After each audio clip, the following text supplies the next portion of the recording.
Have you ever considered the fundamental difference between an actor on a stage and a manipulator in real life?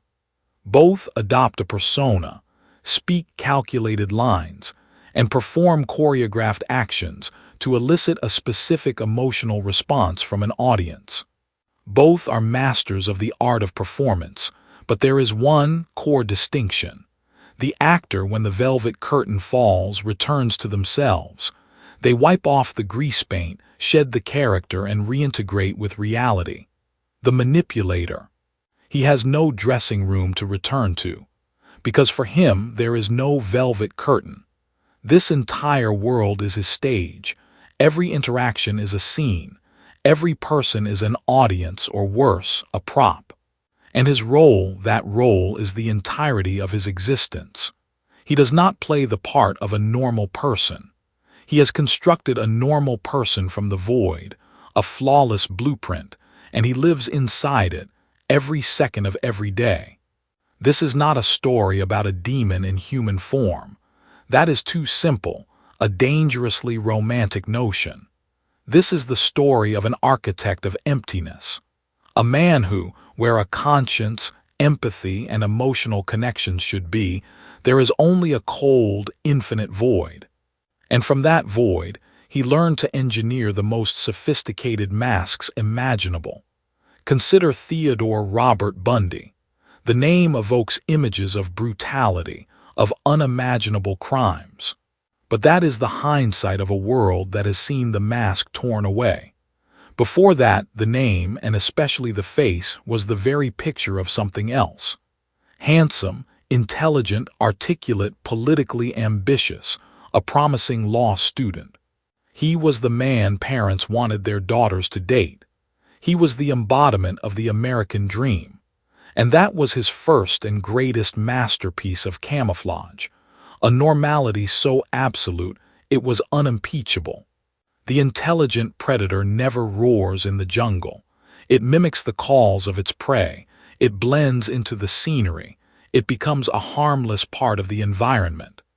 Sun Tzu wrote, "The supreme art of war is to subdue the enemy without fighting." Bundy had already won in the minds of his victims long before he ever laid a hand on them. He did not attack their physical strength. He attacked something far softer, far more vulnerable, their faith in the goodness of people. Bundy's worldview was not a community of individuals with thoughts and feelings. It was a three-dimensional chessboard. Some pieces were obstacles, like police or social institutions. Others were tools, like his beige Volkswagen Beetle, his fake arm cast, or his law student credentials. And some were targets, but even target is not the right word. To him, they were not people. They were entities, objects for his possession. He did not look at a woman and see a future, dreams, or a family. He saw a collection of desirable traits, long, dark hair, parted in the middle, a symbol. And once he identified the symbol he wanted, the hunt began. But Bundy's hunt did not begin with violence. It began with a perfectly engineered psychological campaign, a tactic we now know by a term that sounds perversely romantic. Love bombing. Do not let the name fool you. This is not love. This is a psychological blitzkrieg. Its goal is not to connect, but to conquer. Not to build, but to overwhelm and neutralize the target's psychological defenses swiftly and completely. Like a military strategist, Bundy's first step was reconnaissance. He watched, he listened. In seemingly casual conversations, he wasn't seeking rapport. He was scanning for data. What are this woman's insecurities? What are her dreams? What does she crave most in a relationship? Stability, adventure, intellectual stimulation, a father figure. He collected every piece of data not to understand but to build a weapon. Then phase 2 began, mirroring. Robert Greene, in the 48 Laws of Power, wrote of Law 37, create compelling spectacles. Bundy didn't just create a spectacle, he became it. He became the perfect mirror, reflecting back the victim's deepest, most secret desires. If she wanted an intellectual, he would quote philosophy. If she wanted an ambitious political activist, he would speak of his plans to change the world. If she needed a rock, he would be the most dependable, steadfast man she had ever met. He didn't just tell them what they wanted to hear. He became the person they had always been looking for. This is deception on an ontological level. He created a custom-tailored persona for each victim, a phantasm too perfect to be true. And that is the key. Human beings have a natural predisposition to believe in the good, especially when that good fills a void within them. Bundy exploited that vulnerability with surgical precision. He wasn't selling a lie. He was selling a personalized dream. And then the bomb was dropped. Love bombing is an all-out assault on the sensory system. Constant compliments, over-the-top romantic gestures, gifts, hours-long phone calls. He created a whirlwind of attention and adoration, an echo chamber that isolated the victim from the real world. Inside that bubble, there was only him and her, and a love story of irrational intensity. The frequency and magnitude of this bombing are designed to overload logical judgment. It creates a state of euphoria and emotional dependency. The victim feels special, seen, cherished like never before. They are on top of the world, but they don't know that this peak sits on the edge of a volcano. The isolation is a deliberate byproduct. As a person is swept up in this emotional vortex, other relationships, friends, family, begin to fade into the background. Warnings from the outside, if they come, are dismissed as jealousy or misunderstanding. They don't know him like I do, the victim will tell herself. And she's right. They don't. Because the him she knows doesn't exist. He is a ghost, custom-built for her alone. Victor Lustig, the notorious con man who sold the Eiffel Tower twice, didn't succeed because his forged documents were perfect. He succeeded because he understood human greed and ego. He sold the scrap metal dealers not metal, but the chance to be part of the score of a lifetime, to become a part of history. In the same way, Bundy didn't sell love. He sold intelligent, independent women something even more seductive, the validation of the most idealized version of themselves. He made them feel chosen. Within this architecture of deceit, every word is a brick, every gesture a layer of mortar. He would use a sophisticated technique, feigned vulnerability. He might confess a non-existent fear, a fabricated past failure, to create the illusion of trust and intimacy. "I've never told anyone this before," he'd whisper. Instantly, the victim feels special, the keeper of his secrets. She has moved from an observer to a collaborator in his narrative. She is now protecting him. Her defensive walls have not just been breached. She has dismantled them herself, stone by stone. This is not ordinary charm. This is soul surgery, performed without anesthesia. He finds the hairline fractures in their psyche and fills them with a toxic epoxy of admiration, promises, and a perfectly painted future. "We will," a powerful phrase. It lays down a shared path, a pre-written destiny. It makes the present inseparable from a fictitious future. Imagine a person dying of thirst in the desert. Suddenly, an oasis appears with not just water, but everything they've ever dreamed of. They will not stop to analyze the water's chemical composition. They will drink. They will immerse themselves in it. Bundy was the creator of such phantom oases. He understood that the human thirst for affection and recognition is a primal force, more powerful than reason. And once the love bomb had detonated, once the victim was completely conquered, isolated in the world he had built, once their trust in him was absolute, that is when the architect began the next phase of his construction. That is when the performer's face began to change, but only when no one else was watching. The board was set. The queen was cornered, and the game for him had only just begun. To operate such a complex machine of lies, to constantly switch between custom-designed personas, to maintain a level of emotional control that is almost inhuman, requires a special kind of internal discipline. This is not the discipline of a monk or an athlete. This is the iron discipline of apathy. Inside the mind of a man like Bundy, the internal conflicts that plague the average person are absent. There is no war between right and wrong, between desire and guilt. Where a conscience should be sounding alarms, there is only silence. Empathy, the ability to feel another's pain as one's own, is not a suppressed virtue. It simply isn't there.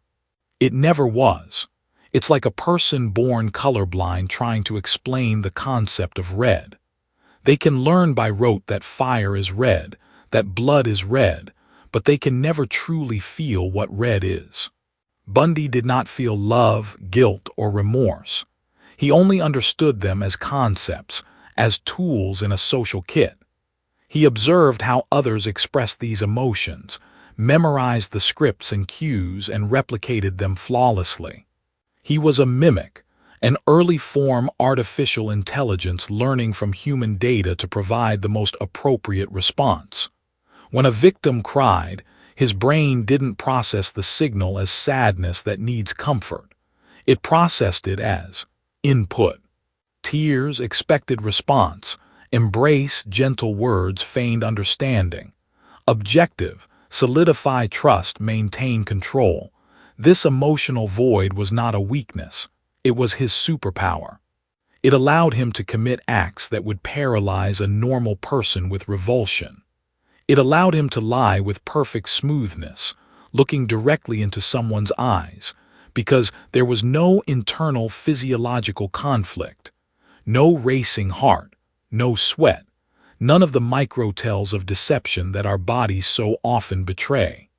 He was a living polygraph machine, but in reverse. He was perfectly calm telling the most monstrous lies because, to him, there was no emotional truth.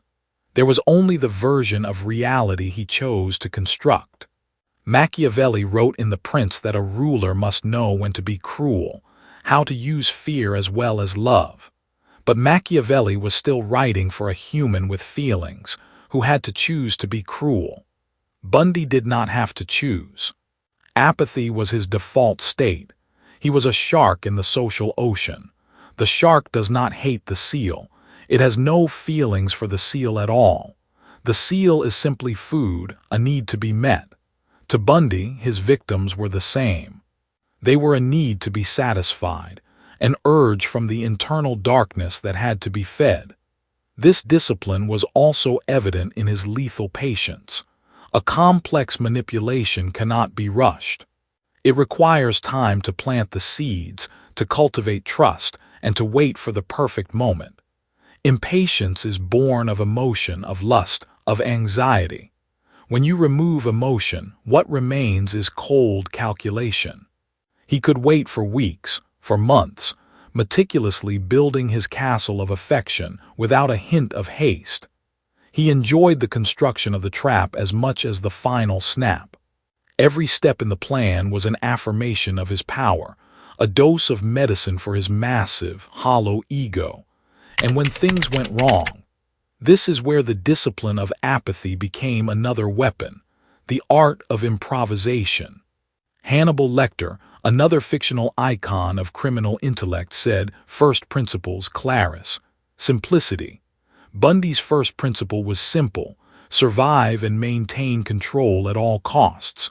When Plan A failed, panic never set in. Instead, his calculating mind immediately shifted to Plan B, C, and D. When he was first arrested in Utah, a normal man would have crumbled. But for Bundy, prison was just another chessboard with a new set of rules. He became a model inmate. He used his access to the law library to aid in his own defense, not just an act of self-preservation, but another performance. He turned the courtroom into his stage, once again donning the mask of the wronged, intelligent, credible citizen. He didn't just escape from custody once, he escaped twice. The second escape from a jail in Colorado was a testament to his terrifying meticulousness. He lost weight to fit through a small hole in his cell ceiling, planning for months in minute detail.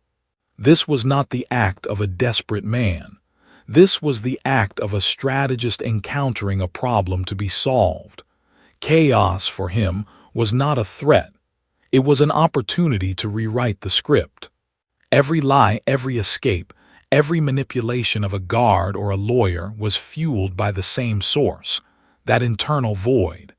There was no real fear of consequences, only a cold risk assessment.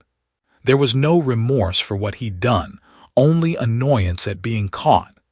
Apathy allowed him to see the world as a system of variables to be controlled. People were not people. They were levers, obstacles, or objectives. And when you no longer see people, any action, no matter how brutal, becomes just another logical step toward an ultimate goal. The sweet trap of love bombing was only the gate to a much darker labyrinth. And the keeper of that labyrinth was not a roaring monster. It was a cold silence, a sharp intellect unclouded by anything resembling humanity.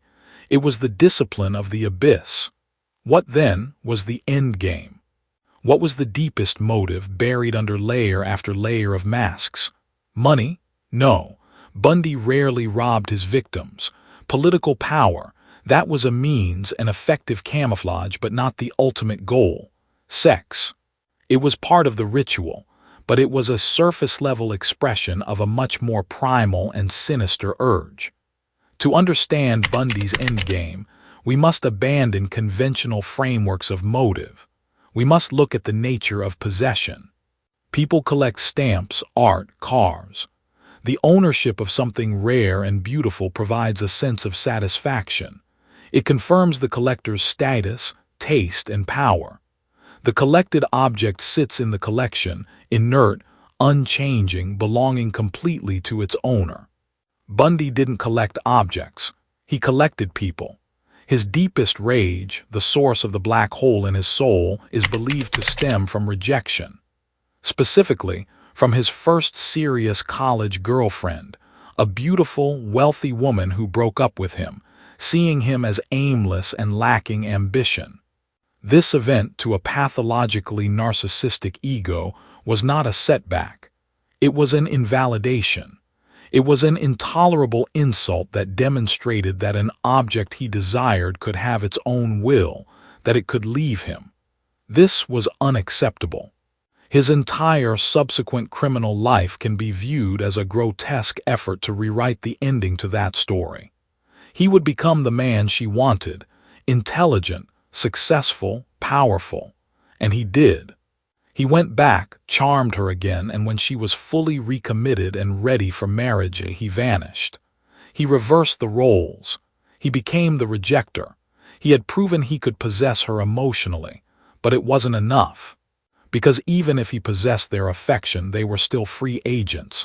They could change their minds. They could leave. They still had an inner life, a will of their own that he could never truly touch. Their independent existence was the ultimate affront to his need for absolute control. And here, we arrive at the heart of the darkness. The endgame was not destruction. It was permanent possession. The final act of violence was not an act of rage. It was an act of acquisition. By taking a victim's life, Bundy achieved what he craved most: absolute and eternal control. He froze them in time, transforming them from a living, changing human being into an immutable trophy. They could never leave him. They could never reject him. They could never again have a thought that was not about him. In their final moments, he was their entire world. And afterward, they became a secret, a trophy known only to him, a permanent part of his collection. This is why he would return to dump sites. This is why he kept gruesome mementos. It was not to relive the violence. It was to visit his collection, to reaffirm his ownership. Like an emperor walking through his treasury, he admired his conquests, not of gold and silver, but of extinguished lives of appropriated souls. The love bombing was the acquisition process. The violence was the act of framing the piece and hanging it on the wall. Each victim was an answer to his profound insecurity, a desperate attempt to fill the black hole inside him with the fragments of other people's lives. But the hole was bottomless. Each possession brought only a temporary satisfaction before the hunger returned, demanding a new item for the collection. Al Capone wanted money and an empire. Moriarty wanted an intellectual challenge. Hannibal Lecter savored the downfall of the rude. But Bundy, in his purest form, wanted only one thing: to own. Not to own things, but to own the very being of another person. It is the ultimate form of solipsism, the belief that only one's own mind is sure to exist. For him, other people only became real when they became an extension of his will. And the only way to ensure that permanently was to turn them into a memory, an object possessed by him alone. His endgame was a game against God. If he could not create life, he would perfect the art of consuming it. In his own small, sick universe, he was not a murderer. He was a bringer of order, a collector of souls who decided who would exist and in what form. It is the apex of narcissism, to turn people into things to satisfy one's own emptiness. And that is a motive far more terrifying than any fairy tale demon, because it wasn't born in hell. It was born right here, in the darkest corners of the human mind. And so, what are we left with after staring into this abyss? Not a checklist of traits to spot a psychopath, not an easy moral lesson. We are left with a chilling and deeply unsettling truth. Ted Bundy's most terrifying legacy is not the number of victims, nor the brutality of his crimes. It is the success of the mask. He proved, beyond any doubt, that the most frightening monster is not the one with fangs and horns. The most frightening monster can wear a suit, have a charming smile, speak intelligent words, and look exactly like the person you want to trust. Bundy exposed a fundamental vulnerability in the human operating system. We are wired for trust. We build societies on it. We form relationships on it. We judge others by surface signals: appearance, words, manners. Bundy turned the very foundations of civilization into his weapons. He used the tools of connection, charm, feigned empathy, promise, to enact the ultimate disconnection. Love bombing was not his invention. It is merely a modern name for a tactic as old as humanity itself. It is the magnification, the weaponization of the arts of seduction and persuasion that we all use to some degree in our daily lives. Bundy simply pushed them to their pathological extreme, stripped of all moral and ethical guardrails. Our insecurities, our desire to be loved and seen, our wish to believe in the perfect love story, this was his playground. He did not create these vulnerabilities. He was just a master at finding them and exploiting them. So, as the final curtain falls, the image that should linger is not Bundy's crazed face in the courtroom. It is the calm, confident face of the political campaigner, the comforting friend, the man looking at a woman with a gaze full of promise. It is the image of normalcy, used as a cloak of invisibility. The world is not safer because Ted Bundy is gone, because Bundy was not an anomaly. He was a potential. A dark potential that exists at the intersection of a hollow mind and a society that wants to believe in beautiful masks. The sweetest trap is not made of steel or rope. It is woven from the very words we most desperately want to hear. And the greatest danger is not the wolf howling in the night. It is the one sitting across from you, smiling, and asking about your dreams.